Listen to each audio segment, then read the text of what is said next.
Welcome to the California Leaders Podcast, where we dive deep into the stories of the visionaries shaping the future of our region. Hosted by Christopher Luna. This podcast brings you conversations with the movers and shakers, driving innovation, leadership, and community impact across California. Whether you are an entrepreneur, a community leader, or simply someone passionate about making the difference, this podcast is your gateway to the insights and inspiration you need to lead and succeed. Get ready to get inspired by the leaders making waves in California and beyond. In this episode, we welcome Goldie Chan, Warm Robots founder, a creative keynote speaker, author, and cancer survivor. She has nearly 500,000 followers and was named the Oprah of LinkedIn by Huffington Post, and her creative video channel of nearly 100,000 followers won LinkedIn Top Voice. Goldie also founded Warm Robots, an award-winning social media strategy and creative agency based in Los Angeles with global clients, and previously was a senior contributor at Forbes, where her internationally recognized column received nearly 10 million views, and she was named Journalist of the Year in 2024. Her book, Personal Branding for Introverts, through Basic Venture, Hachette Book Group, comes out in October 2025, writes for Archie Comics, and has been featured as a fresh voice in the New York Times, CNN, Fast Company, and more, and is based in sunny Los Angeles. Please welcome Goldie Chan. Welcome to California Leaders. Got you. There's a reason why I said that, and you and I will talk a little bit about that right now. But obviously, this show's Los Angeles Leaders. Thinking about changing the name, but I wanted to kind of run that idea by you. This show, this is our second season. And the show's actually been getting a lot of traction, not just in Los Angeles. So I wanted to kind of run by. I have someone that's known for branding and no better than you, Goldie Chan. So thank you for your time. You have such an impressive background. Thank you for being here today. Thank you so much for having me. I'm very excited to be here. I'm very excited to talk specifically about this branding issue. So we were talking a little bit about it before we started recording. I'd love you to explain to everyone what we're talking about. Yeah, I mean, if anyone visits your business pages and they'll get a little bit about your bio here before the interview, but you are known for branding. You've been you advise companies and leaders on their personal brand, and we're talking off camera about this, and I'm like, you kind of have a different outlook on this. So before I get into that, though, LinkedIn is big in my industry, and you're known as the Oprah of LinkedIn. Yes. You have such a massive following. You've been on commercials for Microsoft. You've done so much. So tell me a little about that. Like, how did you get that name? Yes, so I wasn't always the Oprah of LinkedIn. We all have an origin story, right? And what's so fascinating is I worked for over a decade, and I've only lived in two places, both in California. So I grew up in the Bay Area, went to school in the Bay Area, and then moved to Los Angeles. Both places very close to my heart, and currently living in LA and not looking to move anytime soon. So when I started creating content on LinkedIn, and this is such a funny thing to say, so I coined the term LinkedIn creators in around 2017, 2018, there's a group of us who started using this term, and everyone said, that's so silly. There are no creators on LinkedIn. There's no one creating original content on LinkedIn, because at the time, that wasn't really the case. But there was a small group of us who started creating videos, and I myself started doing a lot of videos. In fact, I did over 800 daily consecutive videos. And for anyone out there who's ever recorded a video by yourself, or say with your kids or of your business, you know that 800 is quite a lot. And I was primarily editing those myself too.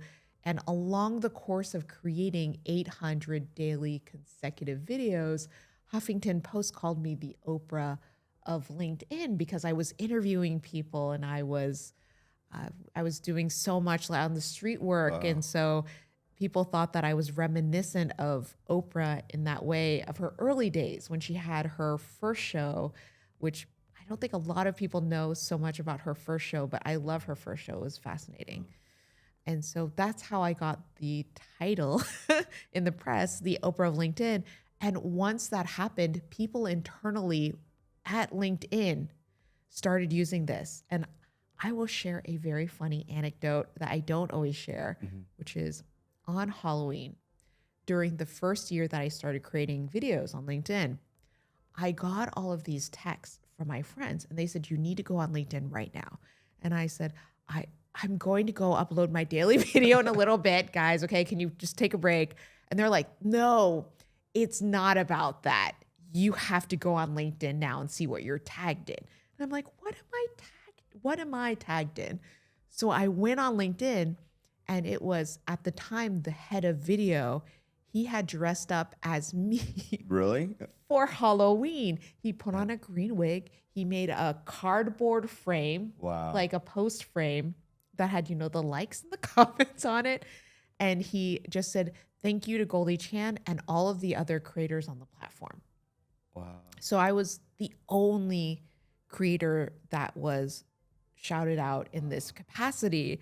And that's when it hit me, because there had been a lot of other things that had happened during that time. Forbes asked me to write on personal branding and storytelling, and a lot of opportunities that come up.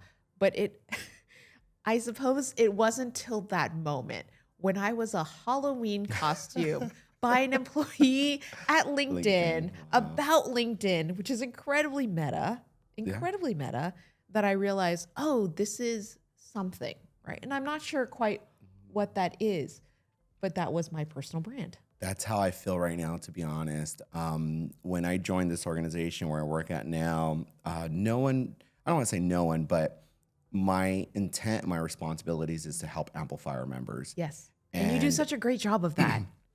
I wasn't really big on LinkedIn before, but obviously just the profession that we're in, LinkedIn is huge. And even Instagram. I just got Instagram, I don't know, I want to say maybe a year ago, like literally recently. Okay. I was still on Facebook. Like, that's just my family thing, right? So I'm thinking outside the box, and I became a personal brand because I would post so much. It wasn't intentional. To me, it was always about amplifying other people's work.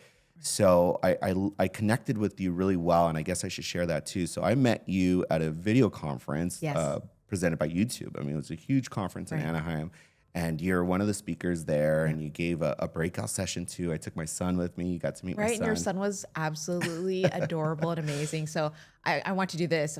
If you're watching right now, hi. Thank you. He wanted to come today, and I'm like, son, I'm just gonna go real quick and come back. And he watches these videos anyways. So I connected with you without you even knowing. And I think that's what inspires me to these leaders like you, is you're talking to a room full of people, but you don't know how you're connecting to everyone, right? And you never know who's in that room. So I appreciate you again being here, because it means a lot. And like I said, there's a connection to me now with you because of this branding issue. And that's where I had a meeting the other day, and I was talking to someone, and they're like, you need to change the name. Los Angeles is too narrow. Yes. You're expanding, and there's people in the Bay Area, there's people in Sacramento, there's people in Orange County, Riverside, San Diego, and you need to call it California leaders, right? So I'm like, okay, yeah, that's a great idea. How do I do that, since I'm known for being such an LA native? This is my home. The goal is to promote Los Angeles. I love the city. But I can see how it can expand so easily. So what are some of your thoughts on that? I think that having it already be branded Los Angeles Leaders is such a strong name already, but I could see how that would be really narrow. That's hyper-focused. And expanding that reach to California leaders, that means then you get the Bay Area, the beautiful Bay Area where I'm from. You get all of those outside regions that are neighbors, our friendly neighbors to Los Angeles. So, and you get I think you also get, we talked about this too, you get some of the companies that have such a massive and important footprint here in Los Angeles, but maybe are headquartered in a different part of California, and maybe but would still be interested, of course, in being part of the Los Angeles ecosystem and discussing what they do here in Los Angeles. So I see why you got that advice. I think I'm torn. Quite frankly, I don't even want to say that. So we literally took off the microphone things because of branded Los Angeles leaders, and this is season 2. I was supposed to get a mug, and I didn't get my mug. You'll still get your mug. And that's the thing is, I'm like, okay, let's start it fresh. This is season 2. We have some really strong names coming onto this episode. I've been actually getting phone calls from, I don't want to, the reality celebrities actually from TV shows. And the idea is the audience. To me, this audience is very special to me because we're learning from each other. And the reason why I came up with this, and I say show because the first person I interviewed, she's like, this isn't a podcast. Yes, it's a show. This is a show. And you're talking about Oprah, right? But in reality, I was talking to someone else in media, and they're like, this can be picked up in other formats. So be careful in how you speak and how you present it. So, absolutely.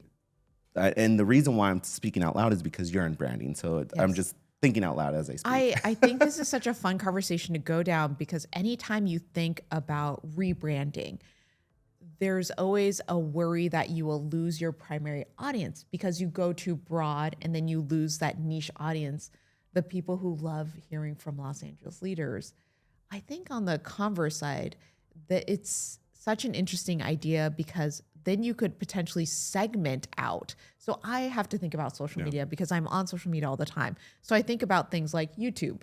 On YouTube, you have playlists. So segmenting out, say, if this podcast will eventually exist on YouTube as different clips and things like that, segmenting it out into here are the literal Los Angeles leaders, here are the Greater Bay Area leaders, right? Here are the outside of Southern California, or the Greater Southern California, I suppose. Maybe that's what we can call it, leaders, and being able to segment out even farther and further into those different demographics on social media would, to me, be very interesting as another way also to be delivering this wonderful and amazing content to different people who are looking for that. I think California leaders, I could imagine it with the golden poppy, I have to say, or the bear, right? Whatever that the seal, our California seal is. You know what? The more you're saying it, though, the more I'm liking it. Yes. It has to get used to. I'm so used to seeing LA leaders, Los Angeles leaders. I built the channel around that. Just all the logos and the branding But the more you're saying it, the more it makes sense to me. So yes, I would love to see you interview other Chamber of Commerce leaders. How interesting would that be? No, there's a lot of opportunity. But look, before all of your followers and the Forbes columns and the LinkedIn fame, who is Goldie Chan? Like, what's your childhood like? What was your upbringing? Oh my gosh. So like I said before, I grew up in the Bay Area, which is a pretty wonderful and amazing place to grow up. I grew up near Oakland, California, Lake Merritt, if anyone is familiar with that. It is a wonderful community, very diverse. And so I grew up, I like to say, eating Chinese food from Chinatown, but also having soul food in Oakland. So my diet was a mix of those two things, plus, of course, classic Americana food. I used to think that Sizzler was the fanciest meal that you could have, which now living in Los Angeles, I realize that is not true. There's Olive Garden. No, just kidding. But and I have to shout out my favorite restaurant here in Los Angeles. Can I do that? Of course. This? Which is Ennaka. Beautiful Japanese restaurant. Wow, gotta check it out. You have to definitely check it out.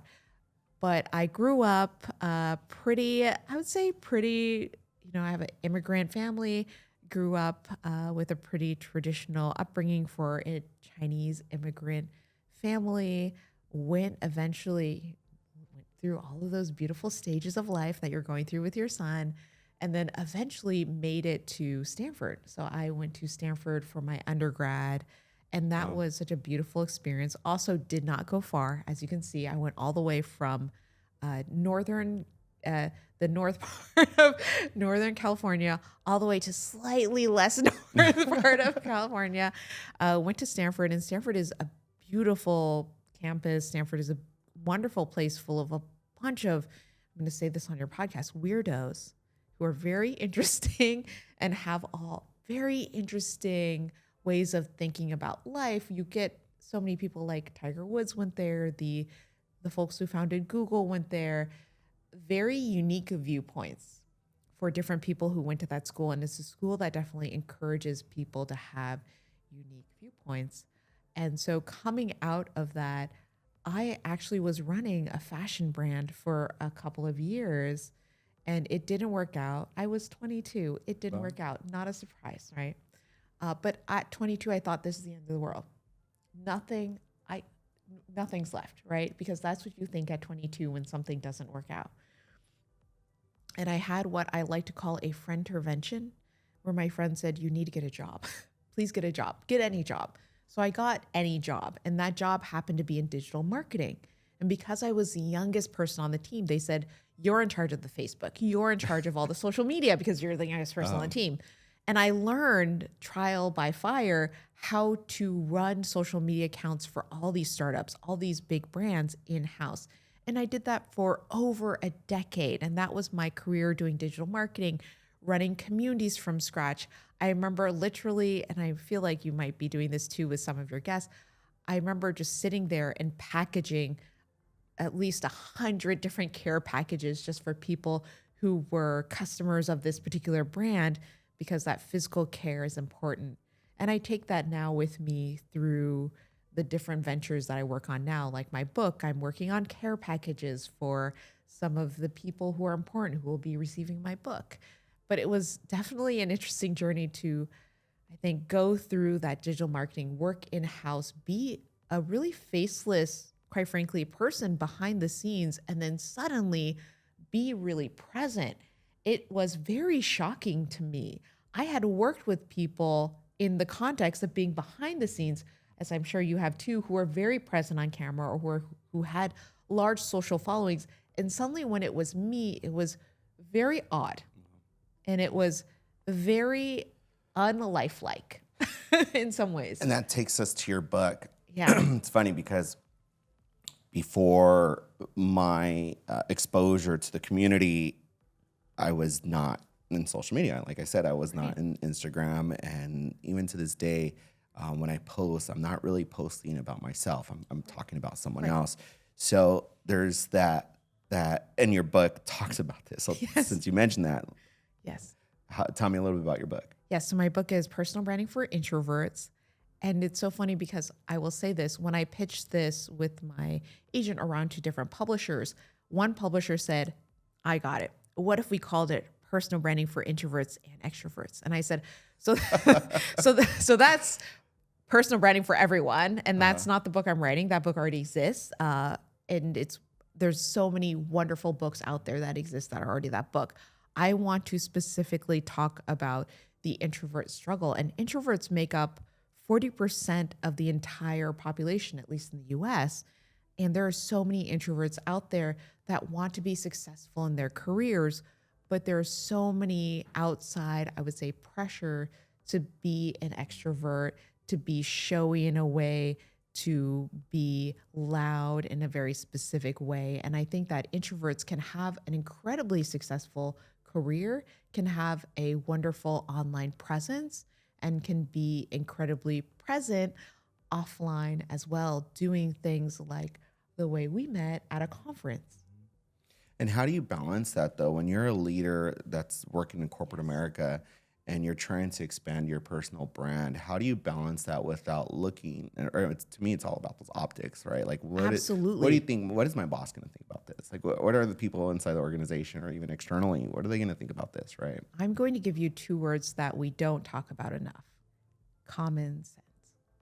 And I think so many of us have lost common sense because social media rewards oftentimes these inflammatory concepts and ideas and titles and videos. And I think there is still room though for common sense. I think there's room for brands that are built on evergreen, helpful information that is built on being a thought leader, that is built on your expertise instead of shock. So I think that it is still possible to build an incredibly strong brand based off what you know and what you can share and how you can help, which is what we were talking about before. You started creating content because you wanted to share and you wanted to help, and you became known for that. And I think that is so much more powerful than a brand that is based off yelling into the distance, right? Because it is such a more long-lasting brand because it is built like a spider web off of so many different parts. as opposed to a single string, right? To go to that spider web analogy, it's so easy to say knock down a spider web that is just a single string versus you have that giant web. It's so much harder to remove that. And in a positive light, when you're building your personal brand, when it is built off the connections and the help and the amplification and the support of others, that is for a leader a much stronger and wiser way to build a personal brand than if you are building a personal brand simply off crowing about accomplishments. Yeah.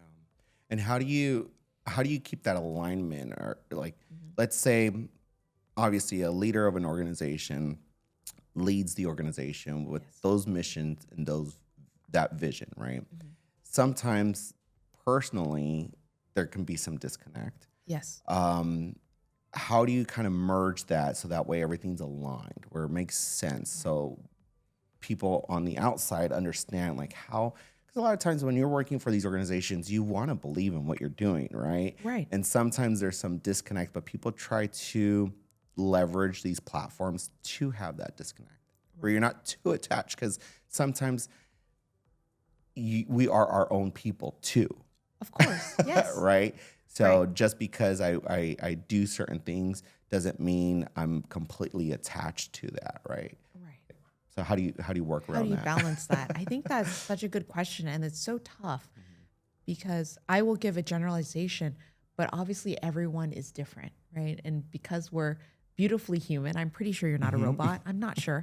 We haven't checked. I know. It's going to get that to that point one day. Right? Watch. One day, right? I'm going to be, am I speaking to a robot companion or am I speaking to a human companion? One day.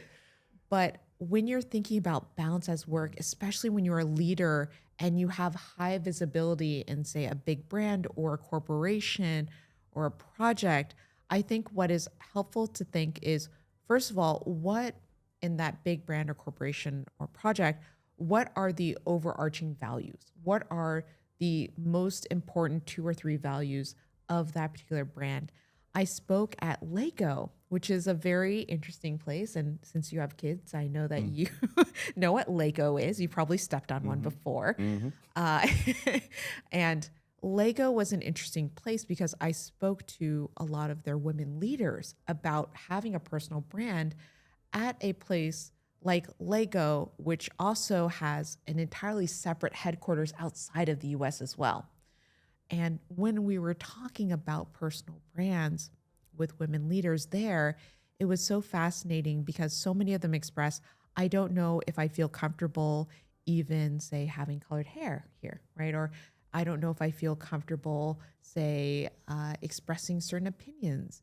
And if your opinion is, of course, diametrically opposite of the overarching belief system of where you're working, I hate to say this, and I will be this bad person for saying this, expressing that opinion publicly is not in the best interest of your career, right?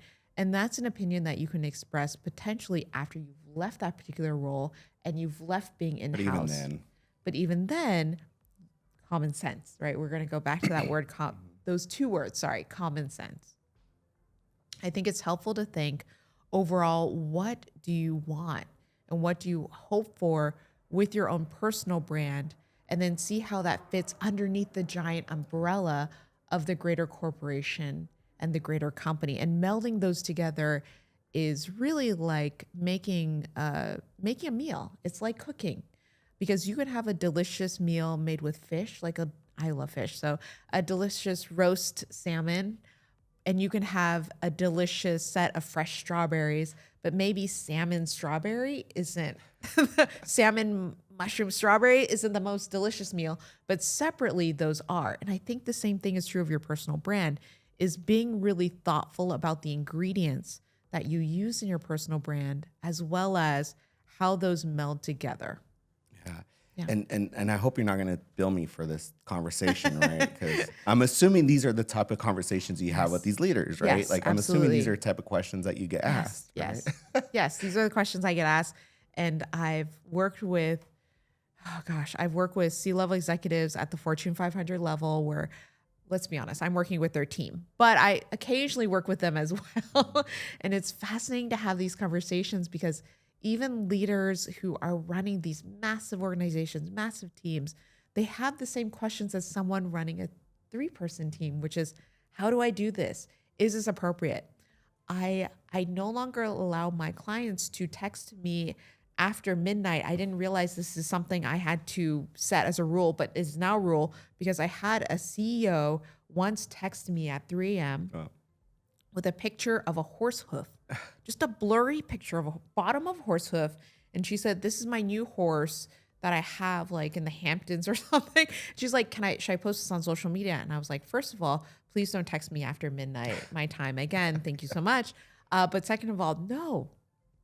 Is this relatable, which is what you want to be? Is this authoritative? No. Is this any of the keywords that we are working on? No. Why do you want to post this? And she's like, I really like this horse. It's my favorite new horse. And I was like, great, not relatable. Thank you. And we will talk about this in the morning. Yeah. So I think it's helpful to also understand, what are your goals? What do you want to be perceived as? And who are you speaking to? Because right now we are speaking to what I assume would be peers, right? A peer level conversation. But maybe you want to speak to instead clients or people who might hire you, or maybe you want to speak to that potential audience or that other demographic. It's helpful to know who you want to speak to out of these, I like to call them 3 basic tiers to start. What are those tiers? And those, sorry, so let's back up a little bit and we'll go to those tiers. So the top tier is potential clients, and say if you are at that C-level executive level, that's your board of directors. Now, if you're not at that level, then that's your CEO, that's other people who are at management level. Then the next level is your peers. That's people who are in your same industry vertical, or maybe not even that, but they are at your levels. They're at the same level as you. Then one level below that is your general audience. So that is, for example, if you're running a podcast or a Substack or something, that's your readership. That's the general public that might consume your content. And understanding which of these 3 you want to target, at least first, is so helpful for beginning to narrow down who your audience is. Yeah, no, it's good to kind of, I mean, I think that's in any marketing, right? You have to kind of know your audience and know your client. I come from banking, and to us, it's always like, know your client, know your customer, for compliance reasons too, but definitely for compliance reasons. The hardest clients I've ever had have been in finance and healthcare for regulatory reasons. It's so funny though, because I was watching some of your footage and your media that you have, and you sent me this video about Microsoft, and you're on this commercial. Yes. And I did this commercial one time for Intuit. Oh, great. And Intuit came to our place of business, and they did like this whole thing. And I was on their website for many years. I don't know. I doubt I'm still on there, but well, now I have to go onto the Intuit website and see if you're I should on have saved the commercial though. Yeah. I never saved it, and I mean, I probably would never want to see it again. But what got you into it? Like, what gave you that leap of courage to do what you're doing now? Like, what triggered this? I wish I could say it was deep insight and foretelling that I would have grown a personal brand from scratch. However, that wasn't true. I started creating these videos on LinkedIn because, first of all, I thought it was interesting. So I originally started creating videos on pop culture branding and marketing. So why do we have trains in America was one of the videos I did. Why do we have street art, street posters that are pasted up on walls? Why do we have that? It's a very American thing. So I was going over all of these really interesting pop culture branding and marketing things. And also, I like to say I was taking a sabbatical. Now, sabbatical is a beautiful way of saying I was unemployed during that time. So I had about a month where I left a head of marketing job at a startup, and I was going to get my next job, but I wanted just to take a month off. We're all allowed to take a little break sometimes. So during that month off, I thought, I need to look busy. I need to look like I'm almost gainfully employed. So when I become gainfully employed again, they'll know what I was doing in that gap. So I started creating these videos because I thought, I will do this for a month. I will do this as a lark for the month that I'm not gainfully employed. And at the end, I could say, here are my takeaways from doing videos on LinkedIn for a month. We can apply them to whatever brand I end up at. And it was wild because 30 days of doing consecutive videos, I think I got featured in an internal keynote by who was at the time the vice president of LinkedIn, who I believe is now the president of LinkedIn, in an internal keynote that just said, here's 8 creators who are doing really interesting things on the platform. And I was one of them. And my friend was an internal editor for this video. And he said, I can't, give this footage to you to share externally, but I just want to know that your name is being mentioned. Wow. And I thought, oh, that was the first inkling that maybe this is something. And then doors started to open. So what's funny is before I had my agency, people were asking to hire my agency because people were asking me to do consulting work. And I thought, oh, so I started consulting individually, and then I had to make an agency here in Los Angeles to have of course, roof over that consulting work. And I scrambled a little bit and created my agency around that. But it was, for me, almost a reactive response to all of the wonderful things that were happening because I was so active. And honestly, I was so active. I was so curious. I was so engaged. I was really excited about talking to people. I had at one point an entire contingency of Swedish followers on LinkedIn who would respond to me in Swedish, and they were very interested in sharing Swedish culture with me, and I thought that was so cool. Before you know it, I'm going to see all these videos in different languages. Right. And so I thought it was really interesting that was happening, and I had created a personal brand not because I was being very forceful about it and I was being very strategic about it. I created it because I was so genuinely interested in the world around me, and I was so genuinely interested in the community and what people were saying and what people were creating around me. And I built a personal brand because of that. And then ironically, then Forbes came along and asked me to write. Once again, my life feels very meta in some ways, to write about personal branding because I had such a strong personal brand. And why LinkedIn though? Like, because I mean, growing up, I mean, we're young. Right. Everything's Snapchat or right. Instagram. Everything is Instagram, YouTube, Facebook, etc. And I will say this: I did LinkedIn because I thought at the time no one would see those videos.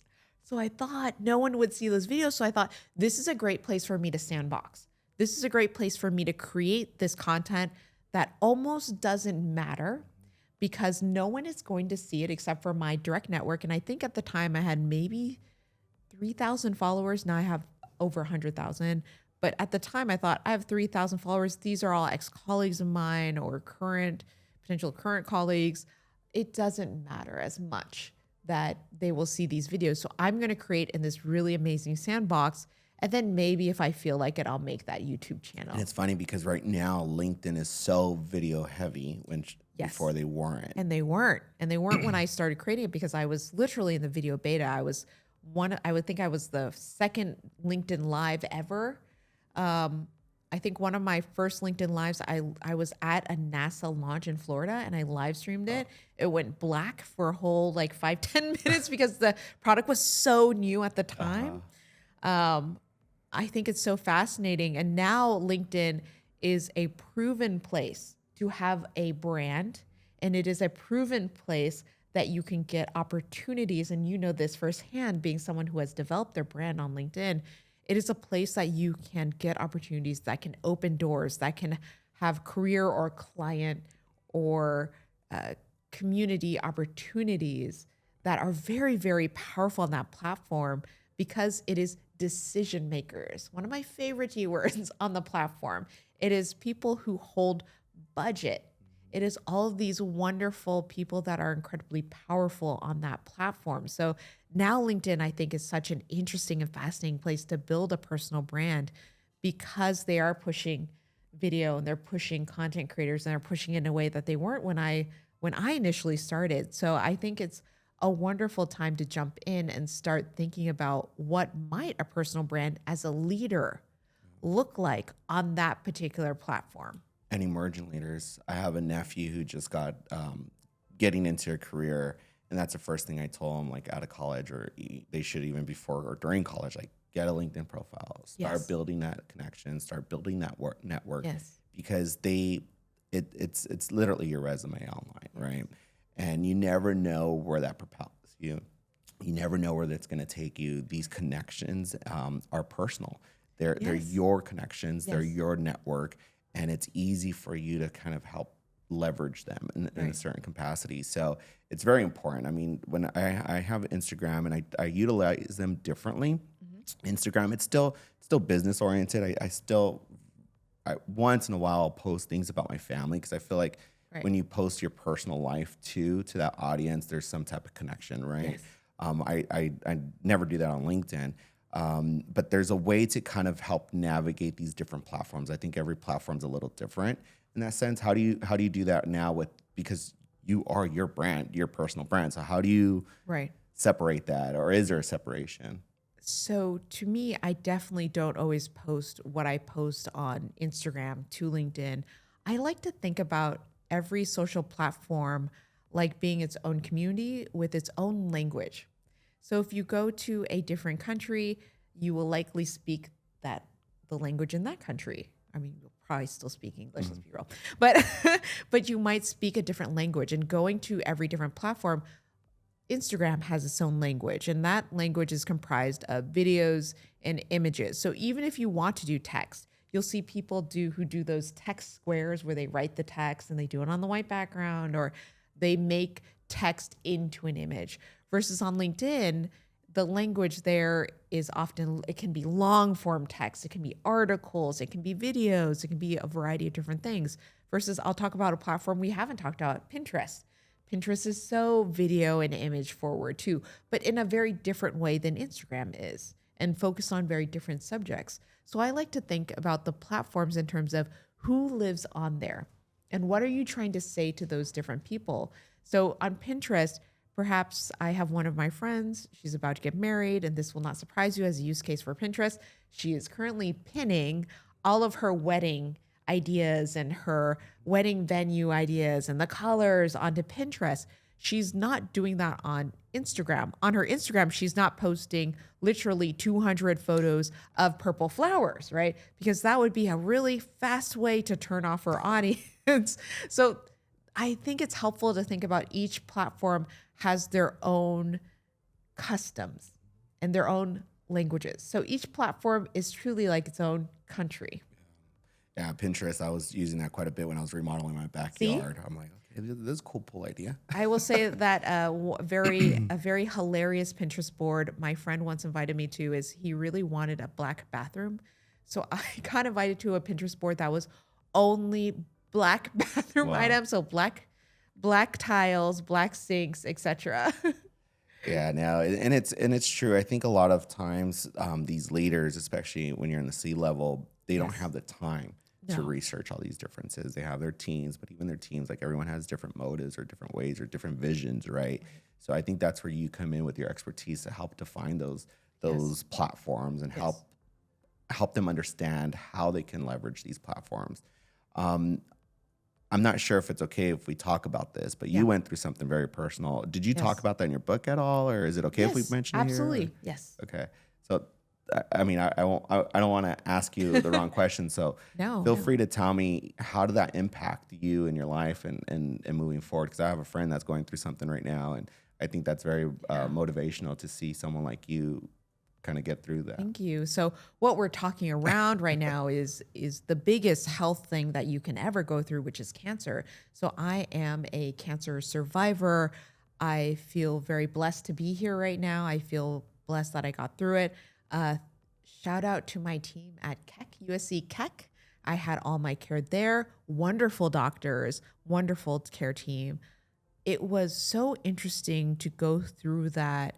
And it's such a messy process. It's such to me, a community process, because I had so many different people taking care of me, offering to help, offering to literally send me meals and things like that.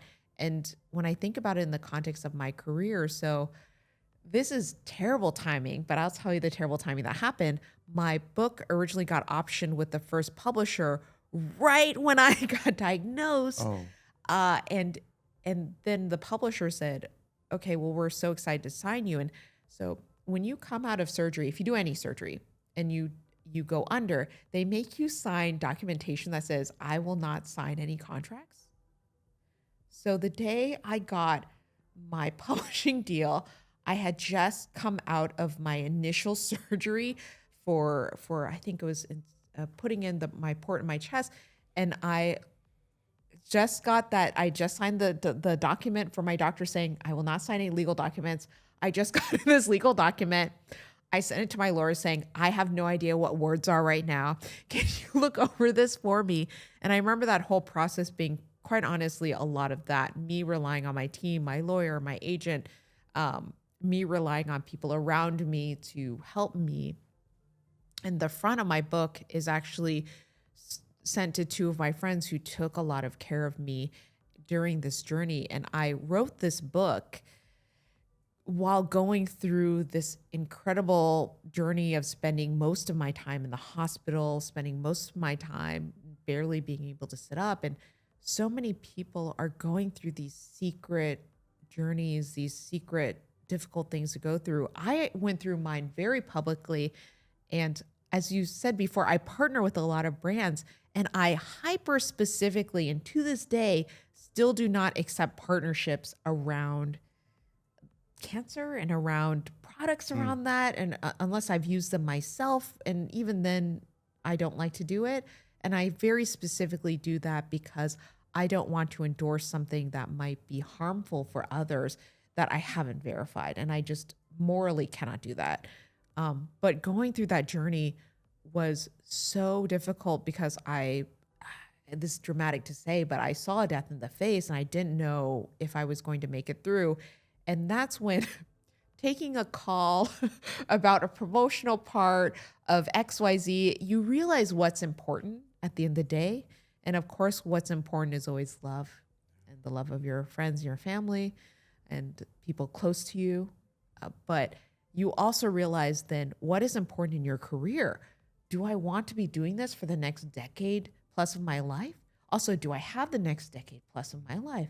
And that, for me, very much clarified what I want to be doing right now. And it was such a way to get rid of, there's this term that I think is really funny, FOMO, right? Fear of missing out.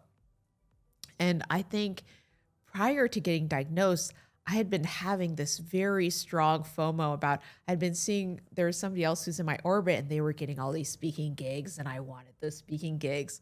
And I think it's really funny that it removed that FOMO for me because I was simply thankful and happy to be alive.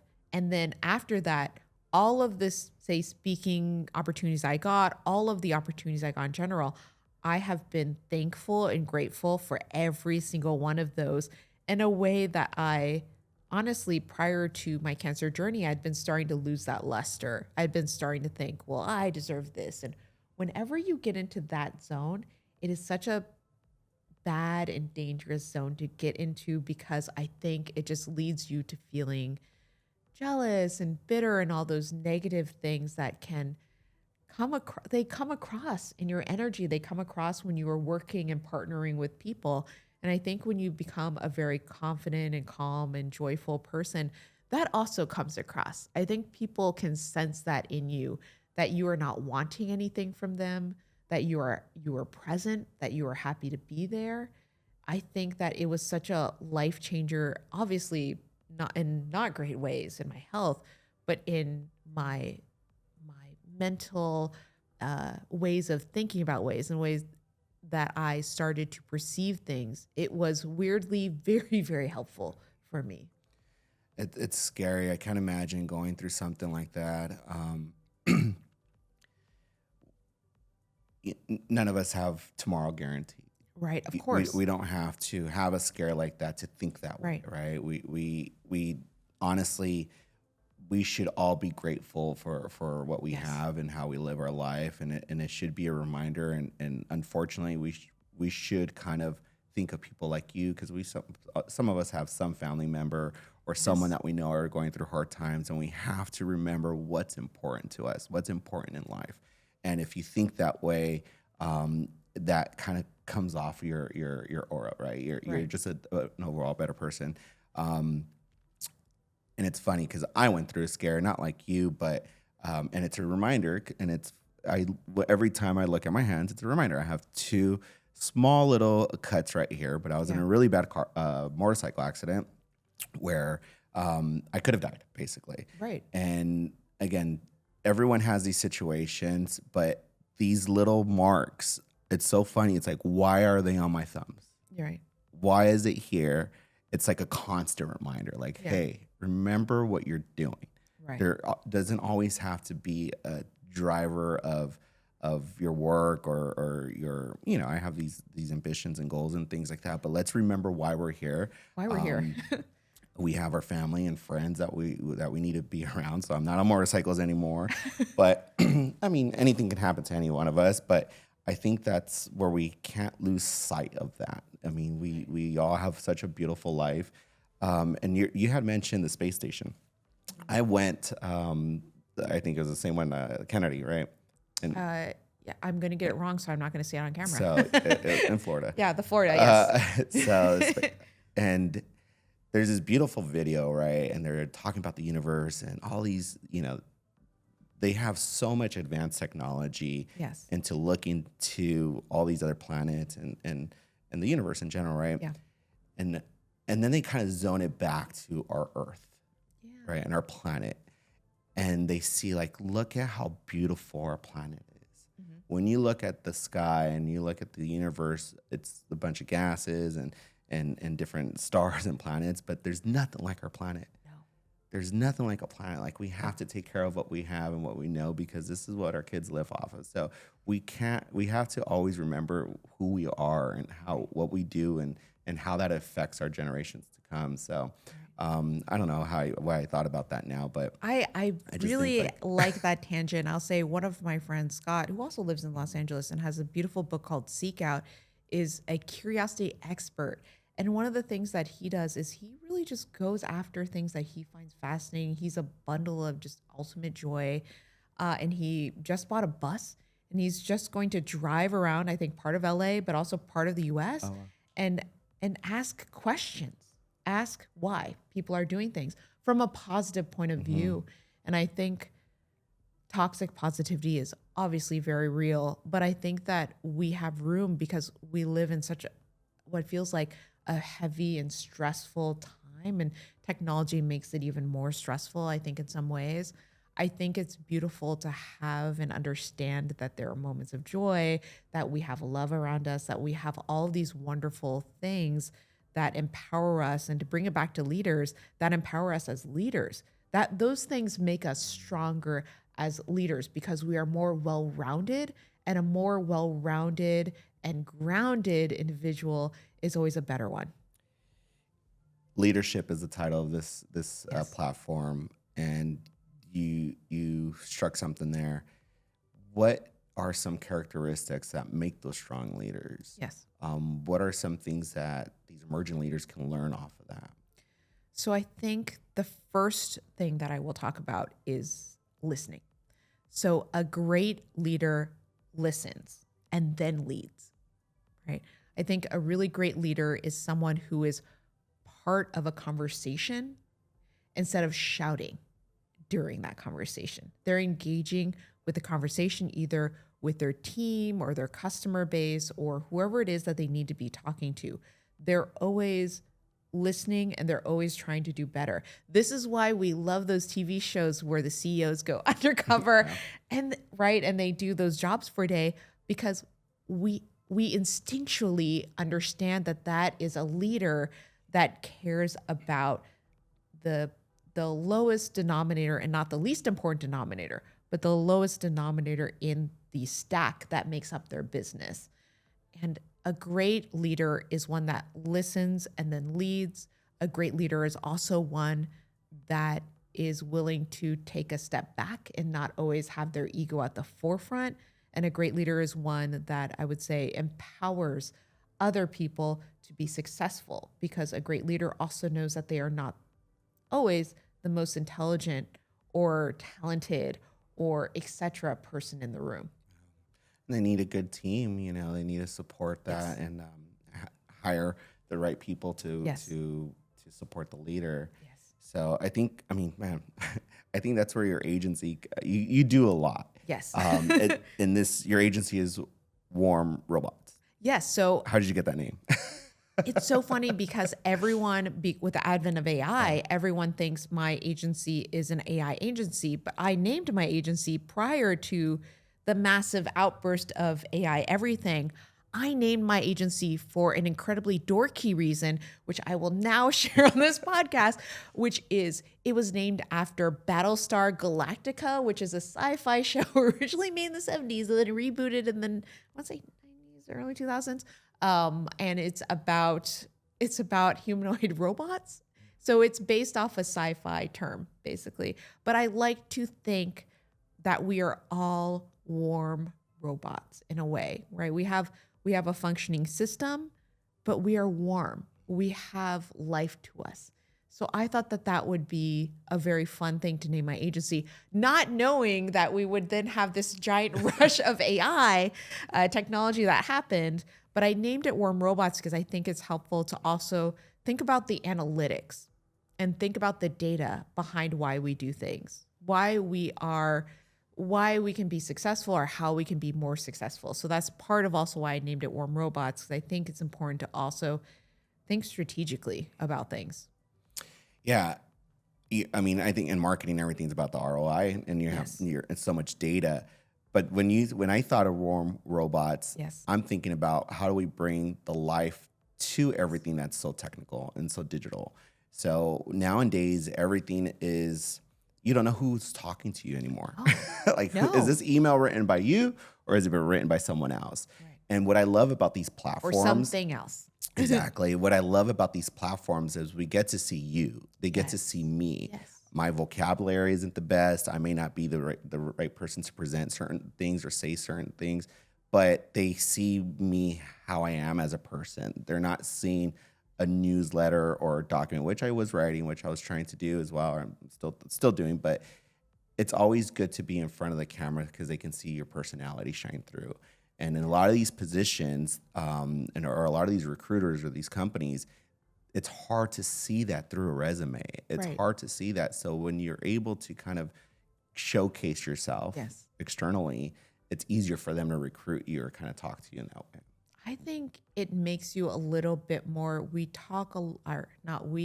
I'm sure we'll talk about this later, but I've talked a lot about being AI proof, especially in the job market. When I speak to younger people, we talk a lot about this because that is one of their primary concerns, which is completely understandable. I think that having the person in your personal brand makes you a little bit more technology proof. Having little flubs here and there. I'm sure in this entire conversation, I've misspoken. I've said the wrong word. I've maybe not pluralized when I should. My grammar teacher would be very upset with me.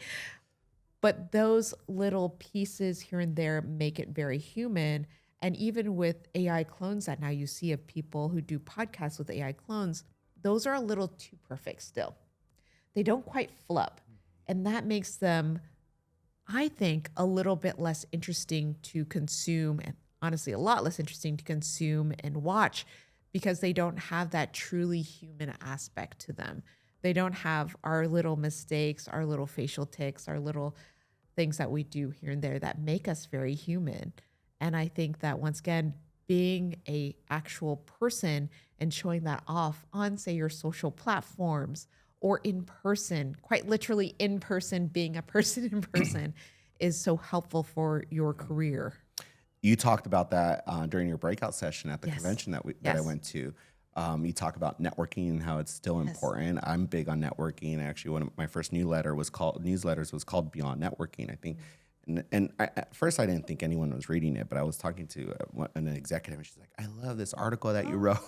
I'm like, "Oh wow, it's little stories like that." I'm like, "Okay, if you're reading it, then yeah." But tell me a little bit about that breakout session that you talked about networking in person. Yeah, so we dove into so many different subjects during that breakout session, but really thinking about networking So networking is comprised of two parts. I think most things are online and offline these days. So networking offline, people forget about this. I don't know why people forget about offline networking when we're all still human beings. But so many people want the fast fix. They want what software can I use to immediately get 1,000 leads or 1,000 friends or etc. And I think there's something still so powerful about meeting in person, having a one-on-one human connection where you connect as humans. I can't believe I even have to say that, but people need to hear that still. You connect as humans and you have a real interaction. You have I love a conversation, right? Once again, it's so great to be like we are right now in conversation. You're not just saying something and I'm saying a canned response, right? We're in conversation, we're listening, we're getting feedback, we're responding.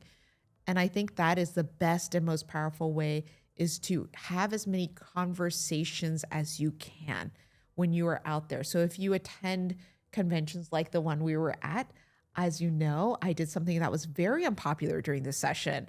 I made everyone talk to one other person in the room, and it was incredibly unpopular because it was a room full of introverts and no one liked me for that. And that's totally fine, because at the end of the day, everyone in that room met someone new.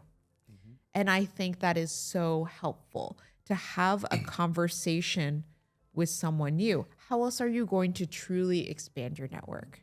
I talk about that all the time. I go to a lot of conferences and even like events where you buy a table, for example. Right. You'll have this organization, they bought a table, they bring their coworkers and they're sitting down and they're at the same table, or they're talking to the same people. Like, guys, there's like 500 people or 1,000 people in this room. Expand yourself, like divide and conquer, right? What's the point of coming to these events if you're just talking to people you already know? Right. And I love that you went through that process a little bit, and my son was there. Yes. And actually the way you present yourself, the way you stand, what you do with your hands, and you went down this whole process to it. And I love that, because not enough people talk about that. And in reality, from what I see just from these emerging leaders, that's what they need help with. Right. They lost sight of that common sense. They lost sight of how to interact. Right. Just yesterday I was in that event, and I'm looking around and I'm like, geez, like, okay, someone needs to kind of talk to these individuals. And there's like a lot of right? I'm doing my invisible phone right now, but there's a lot of, you're looking down all the time. You're always on your mobile device, and there's so much less eye contact, conversation, sharing stories. It's incredible. I can't believe we're at the hour already. I've learned so much from you. I really do appreciate you coming on this platform and talking about yourself and talking about your book. I can't wait to get a copy and read it. Thank you. Yes. Where can we find you, and how can we get your book? Yes, so you can find me at goldiechan.com, pretty easy. You can also get my book at every major retailer, including Amazon, or you can get it off goldiechan.com/book, BOOK. And what about your agency? My agency, Warm Robots. You can find it at warmrobots.com. I'm all about getting the simple URLs. There's a lot of people that I work with. There's a lot of nonprofits. There's a lot of big companies that need someone like you in their branding. They need help telling their story. There's a lot of organizations out there that do such great work that can help promote that a little bit more. And you do so much of that. So I really do appreciate that, and I'm looking forward to seeing you again. I appreciate your support. Absolutely.